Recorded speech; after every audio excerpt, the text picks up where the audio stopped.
It is Locked On NBA Game Night. I'm Wes Goldberg here with Tony East. Coming up, the Suns are officially back with Kevin Durant. Alperen Sengun gets the best of Rudy Gobert, and the Timberwolves slide continues. All of that and much more from a fun slate of Tuesday night hoops. When that final buzzer rings, you know it's time for Locked On NBA Game Night. All the post-game reactions to every game across the league, every single night, with insights only the hosts at Locked On can provide. It's the true NBA fans' one stop for all the action.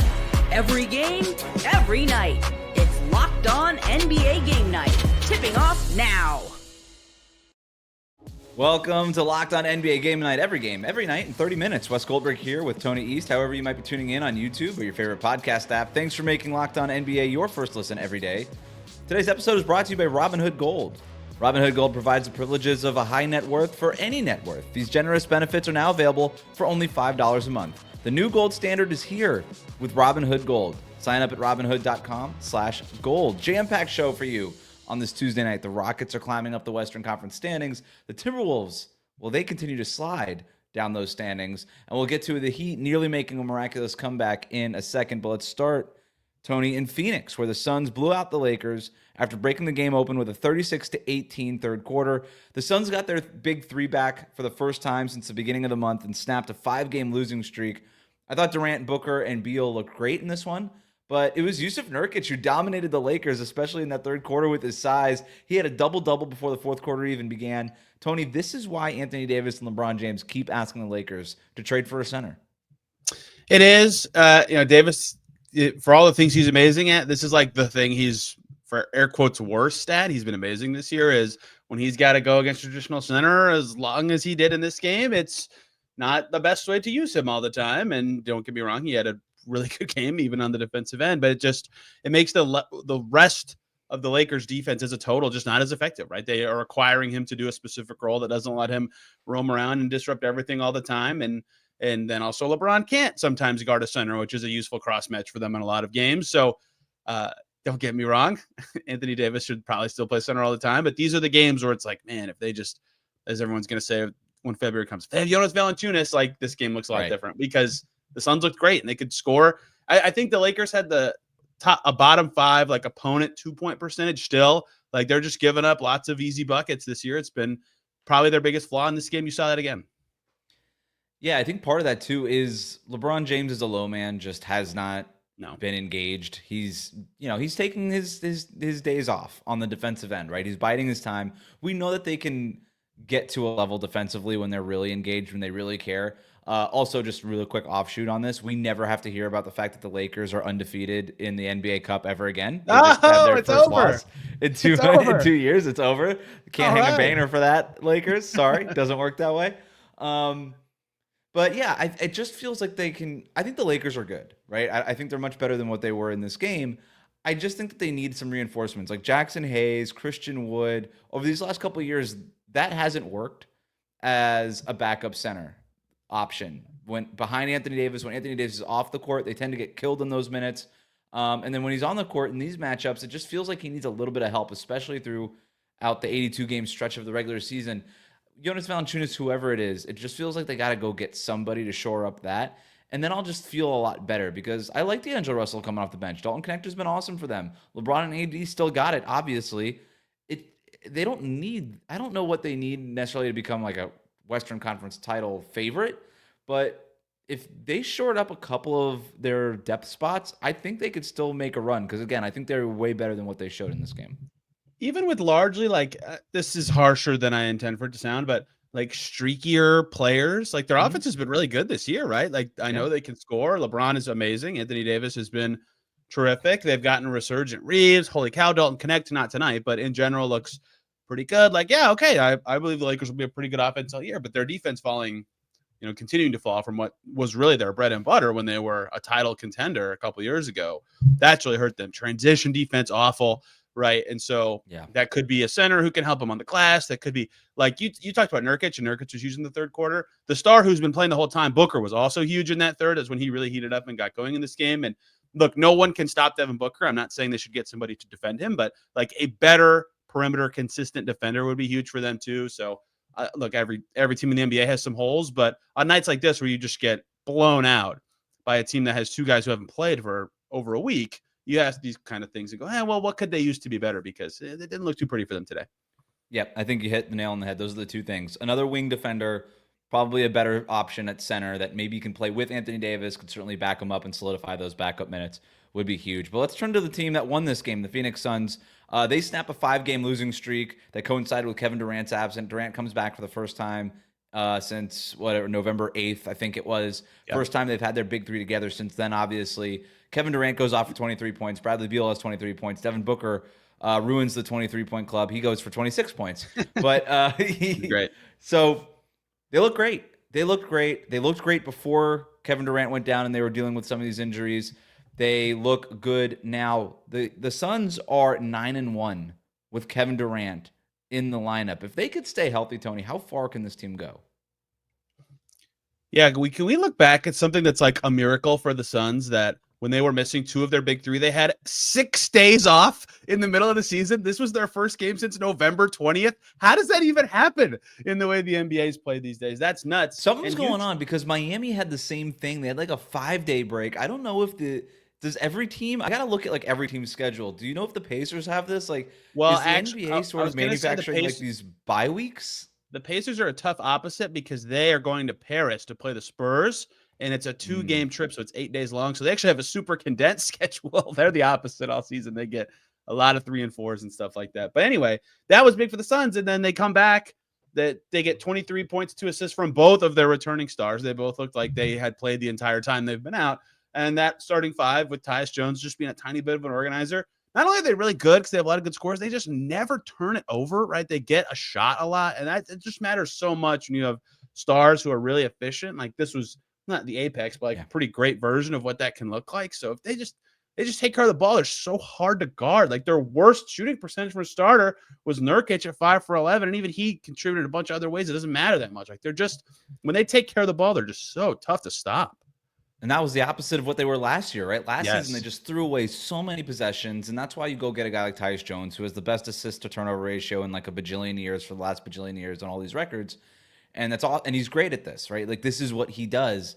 And then you combine that with the fact that they're taking more threes than they were last year. Not only did they turn the ball over a lot, but they were way over-indexed on mid-range shots and stuff. They were way over reliant on those shots, and Mike Budenholzer came in and flipped that. He said, no, we're going to take threes. And you got Beal, 3 for 6 from three-point range. Durant, 3 for 6 from three-point range. Booker, 3 for 7. Nurkic took 4 3-pointers in this game. You've got guys off the bench like Rose O'Neal and Grayson Allen who are constantly taking those threes too. Ryan Dunn has also kind of been, he's very streaky as a three-point shooter, but he's taking them. And that's half the battle there, quite literally. So this felt like the formula for Phoenix. Like, if you wanted to just like pinpoint a game in the schedule so far for the Suns and be like, hey, why is this team a contender? What's the best version of this team look like? You might just queue up this game because they shoot 51.5% overall. They took 42 3-point attempts, just 9 turnovers in this game, to your point, to 31 assists, 10 of those for Devin Booker. He was awesome in this game. 6 of them for Tyus Jones. Tyus Jones, 5 steals. Just noticed that while I'm watching the box score here. Yeah, this was it. This is the formula. And if they can play this way, and again, 9-1 with Kevin Durant in the lineup, he's been great this year. When he's healthy, this is a solid contender to me in the Western Conference. I don't know how you would consider them anything other. I'm not saying that you have to consider them the favorites, but you have to put them in sort of your inner circle of Western Conference contenders. Do you not? I think so, especially, I mean, if Durant plays and they're this good every time he plays, obviously he's that good. And a big win for the NBA this year, that 2 teams that largely ran it back and made a coaching change, Cleveland and Phoenix, look way better after doing so. So every team who does get next year can go, hey, look, we could be the next Suns or the next Cavs. And with absolutely no offense to JB Bickerstaff and Frank Vogel, who are doing just fine, that has worked out very well for both of those teams. And you can see Budenholzer's, fingerprints all over how the Suns play. And of course, their stars are what makes their identity what they are, but they look great. They look really good. They look much better than last year. And they were already a playoff team last year. Obviously, they got swept in the first round, but I think that they are much more capable. They can win in more ways. They're not blowing these fourth quarters all the time like last year. Like, they look really threatening, and they're really tough to guard right now. Coming up on Locked On NBA Game Night, the Rockets are rolling, but the Timberwolves are going in the other direction. What's going wrong in Minnesota? We'll talk about that and much more coming up on Locked On NBA Game Night. Today's episode of Locked On NBA Game Night is brought to you by Robinhood. With Robinhood Gold, you don't need a silver spoon to eat up the financial favors of the 1%. Robinhood Gold allows others to get the rates and perks usually reserved for the high society. Now, the resourceful individual with Robinhood Gold can earn the very liberal rate of 4.25% APY on uninvested cash and be rewarded with a handsome 3% retirement boost on IRA account contributions.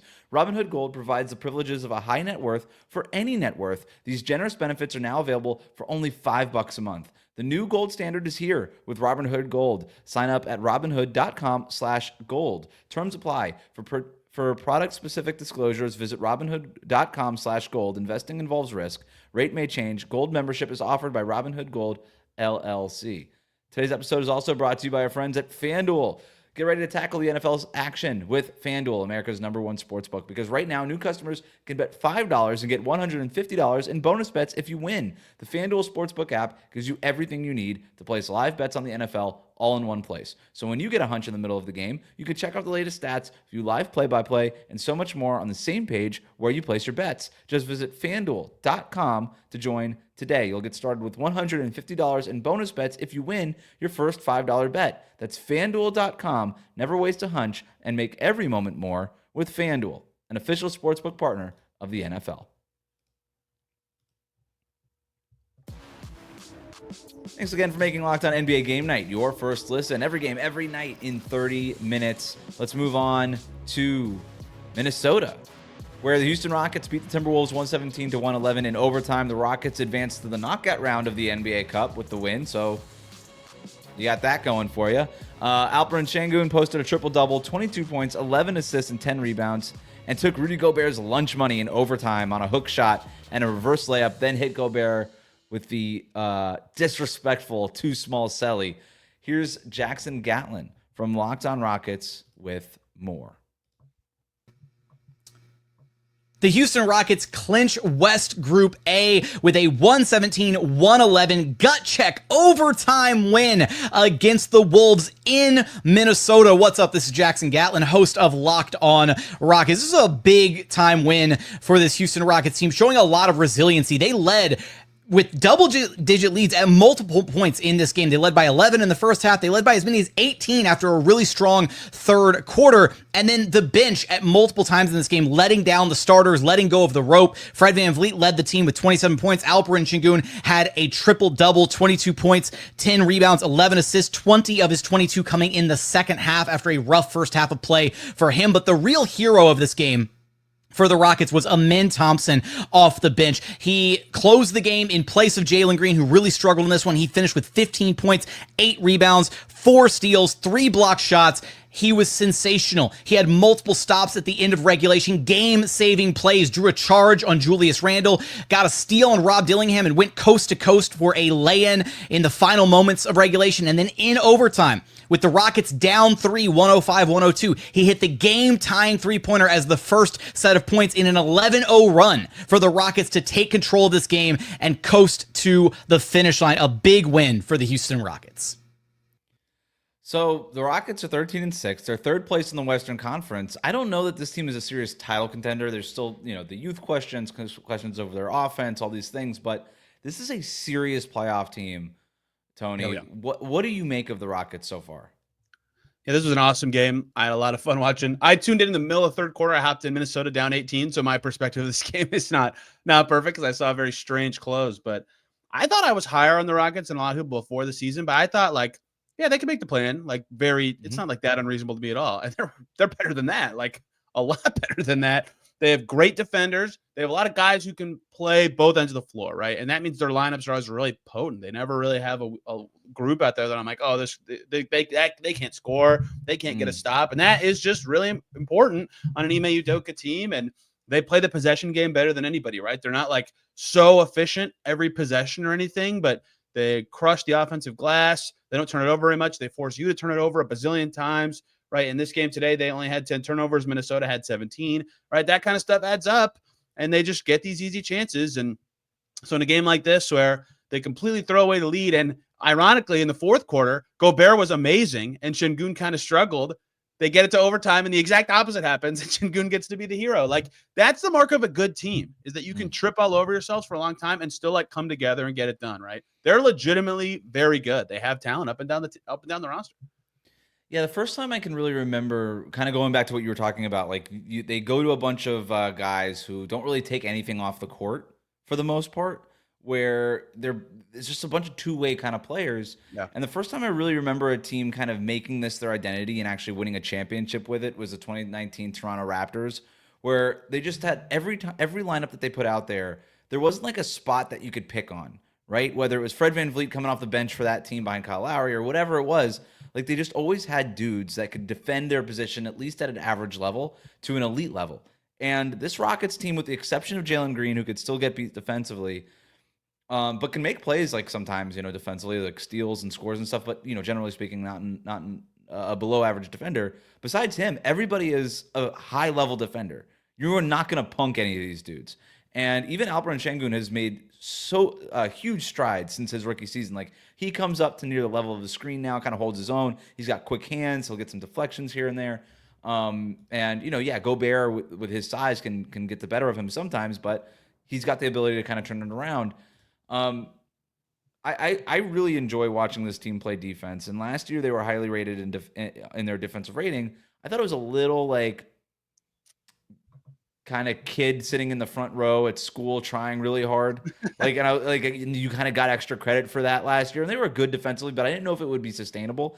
This year, they are proving it's sustainable, and they are way better defensively. And that's in part because they got Tari Eason back. Amen Thompson has made a leap, and he was incredible on the defensive end. He was a great weapon against basically everybody, in particular Anthony Edwards. Like, when you're able to have guys like that just come in and kind of create this backbone. What do they call them? The terrifying twins or whatever it is. They can change like the whole flow of a game when they come in. I think it's just Terror Twins, which made terrifying. Okay. We'll add a syllable to it every time we bring it up. But yeah, I mean, they're terrific together, and they just have length, right? Like today, he hasn't had a great season, but Jabari Smith was on fire and was a plus 30. Like, they just can throw defenders, length, skill, speed at you for 48 minutes, and it doesn't matter who's out there. And even Jackson nailed it. Like, their bench guys kind of stunk, but they defended well enough that it was okay. They survived, and then when their starters are back in, great, they're off and running and they get it done.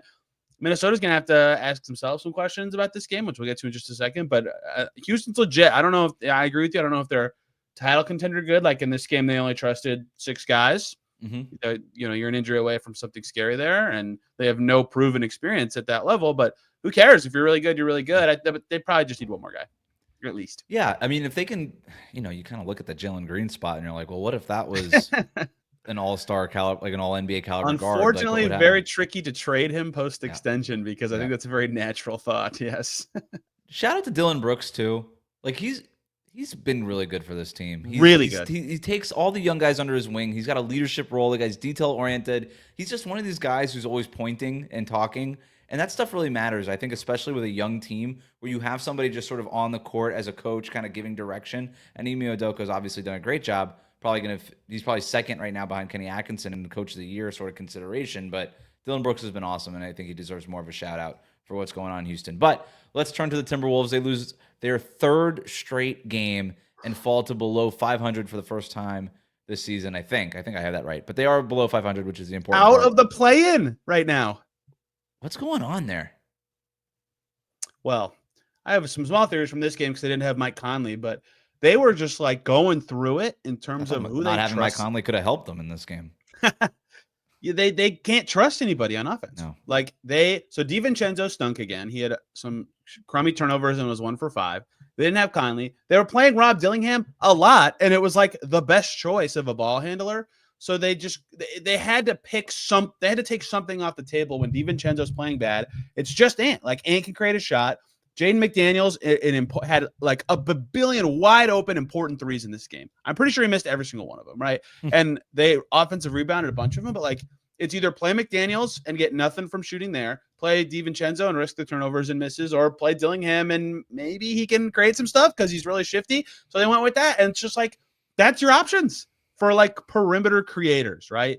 And I think with Conley, they get a little bit more from that, but it is showing that they're a lot more. I don't know why, because it's not like Cat was awesome at this stuff last year, but they just seem to be a lot more limited in that way than I expected, especially because DiVincenzo in the preseason was like, oh my gosh, it's a perfect fit. And it hasn't happened at all. Yeah, DiVincenzo, when the page turned to the regular season, he's been in a shooting slump basically the entire year. It's been really rough.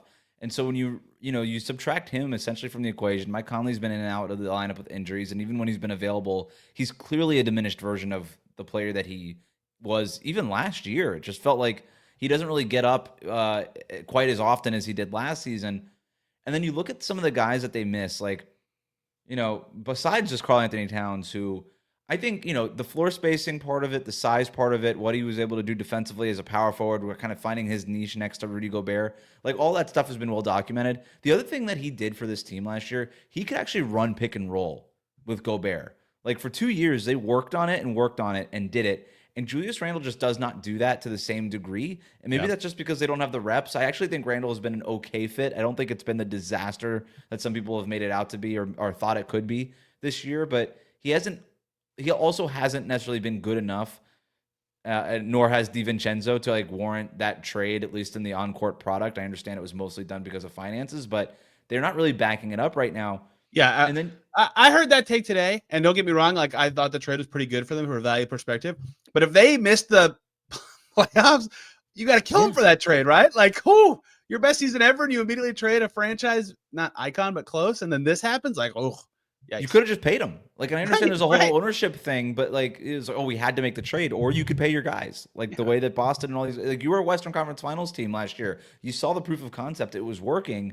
And yeah, you were forced to maybe by your ownership to make this deal, or the ownership situation. Maybe it's changing hands and all this stuff, but still, it's crazy. Rob Dillingham, you already made the point. Like, asking a rookie to carry that kind of water is crazy. And they really miss Kyle Anderson in a weird way, who's a guy that could just play point forward, bring the ball up, get guys involved. Like, they just don't have like those pieces that they can go to, right? Like, Anthony Edwards was able to kind of defer to Kyle Anderson a little bit. You can run offense through Karl Anthony Towns a little bit last year. And it just doesn't work the same with Julius Randle, who notoriously does have some of that tunnel vision. And DiVincenzo's not really that guy. It's a lot on Anthony Edwards now, maybe more than ever, which on paper, I didn't think that was going to be the case, but in practice, it very much is. Yeah. 7 assists from Dillingham today. Like, he actually played pretty well. They had 21 as a team. Oof. It's an overtime game. Like, that's it's just such a struggle for them offensively with this being their roster. They're too shallow right now, and when they're missing one key player, it's a problem. And I kept wondering I thought a solution they could have is, and this is only Chris Finch would do this, of any coach, with Randle 3, Naz Reid 4, Gobert 5 late in this game.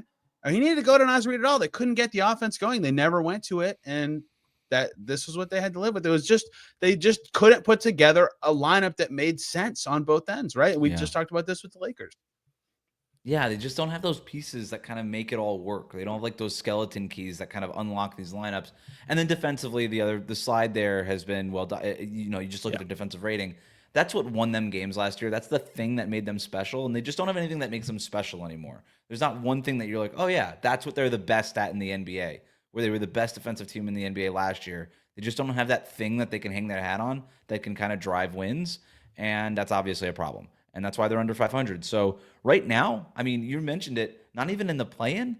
Like, this does not look like a serious contender in the Western Conference, but maybe they can turn it around. Coming up next, Victor Wembanyama has another big game, and the Heat's comeback falls short. Plus, we officially have a worst team in the NBA. All of that coming up on Locked On NBA Game Night.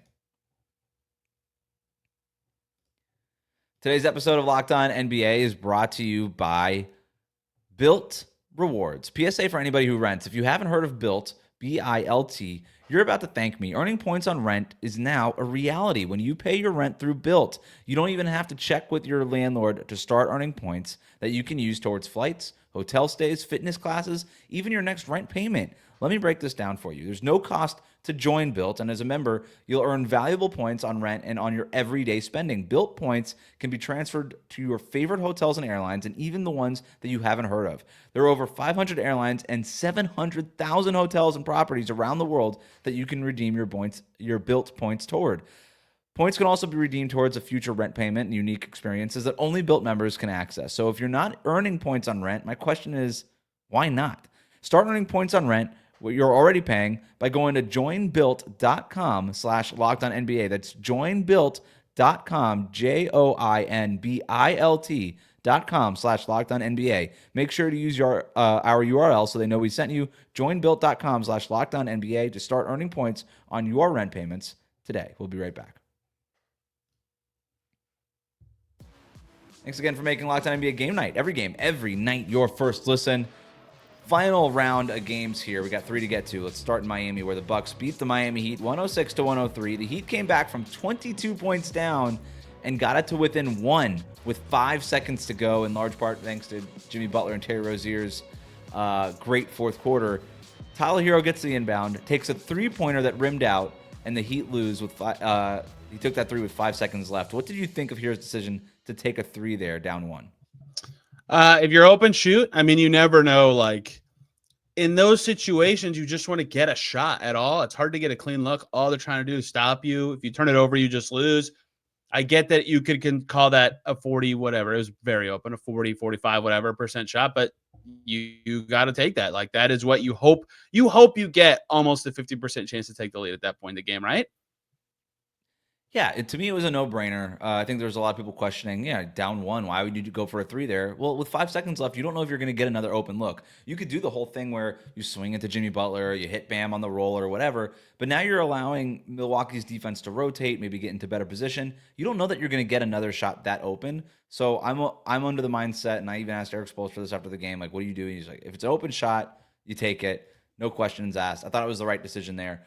Unfortunate that Miami wasn't able to pull that one out because it would have been a pretty miraculous comeback. But Damian Lillard scores 33 points in the first half of that game. Milwaukee's defense was surprisingly feisty, running Miami's shooters off the three-point line. They did just enough with Giannis being a late scratch. So it was a really good win for the Milwaukee Bucks, despite almost blowing it in the end. But Damian Lillard basically carried them. It was just too much for Miami to overcome in the end. What's up? The Milwaukee Bucks are 500. They were written off too soon. Here they come. 5 in a row for them, huh? Yes, I just saw them in person when they played the Pacers. You watched them tonight. They, even without Giannis, they look better. Like, they've got some stuff actually clicking for them now. Yep, spent some time around them before the game, and the vibes are definitely better too. So keep an eye out on the Milwaukee Bucks. I guess they're turning things around. Let's go to Spurs Jazz. Spurs beat the Jazz 128-115. Another big game from Victor Wembanyama. He finishes with 34 points, including 6 of 14 from three-point range, 7 rebounds, 3 blocks. Tony, what did you see in this one? I saw Chris Paul be awesome. Chris Paul looked good, which is fun. I like when he's a little throwback action from a vet. I saw the Spurs dominate the possession game. Mitch Johnson loves that. 13 offensive rebounds, and I think half of them came in the fourth quarter. That's how they stayed ahead and kept their composure in this game. They had a ton of sloppy plays, guys diving all over the floor. Spurs got all those plays late. I also saw 2 miracle plays, Wes, that I might never see again in the NBA. One is, shout out to Stephon Castle, the first guy to ever overthrow Victor Wembanyama on a pass. It was a miracle. He lobbed it over to the right wing. Wemby couldn't reach it. Jazz go transition. Number 2, jump ball. Walker Kessler versus Victor Wembanyama. They throw it up, and Kessler's like, I can't win this. He doesn't let it get to the top. He just smacks it backwards. Immediate violation. Spurs ball. It was very funny. Victor Wembanyama, very good, very threatening, impossible to beat. Spurs, actually kind of good. Love Walker Kessler. Might as well try it. You can't get called for it if you don't try it, right? And maybe you get away from it, or maybe you get away with it. So I'm here for the effort. Stephon Castle, 23 points, 5 assists in this one. I know Dalton Connect's getting all the Rookie of the Year love, but Castle has been awesome, and I think he would be my pick if I had to vote right now. He's been great for the Spurs, not just offensively. Jared McCain. Jared McCain too, but like what Stephon Castle does defensively, what he was able to do to Steph Curry the other night in the Spurs win over the Warriors, like that guy was face guarding Steph, chasing him all over the court. He's more of a two-way player than Connect or Jared McCain. I don't know. I think, like you asked me, who's the best rookie so far? I think it's Stephon Castle, regardless of the stats. And the stats help his case too. I don't know. I like Castle a lot. Last game here. Oh, go ahead. I was going to say he is really good. I mean, he's in the perfect spot too with a great development program, Chris Paul on his team, another giant person to throw the ball to, and he just doesn't mess up that much, right? Like even in the games he's not awesome, I'm not like, oh, he's a terrible rookie. So that also is going for him. Last one here. Bulls beat the Wizards 127-108. The Wizards have lost 12 games in a row. I know that they're trying to do that, but it's still a pretty audacious number. Here's Brandon Scott from Locked On Wizards with more. The Wizards lose to the Chicago Bulls 127-108 in the nation's cap. Kyle Kuzma leads the way for the Washington Wizards with 23 points. And for the Chicago Bulls, Kobe White led the way with 21 points. But how did the Wizards lose this game? Easy. The defense stayed at home. The Chicago Bulls shot 50% from the field, 35% from three, and scored 60 points in the paint and 25 fast break points. So, again, defense definitely stayed at home.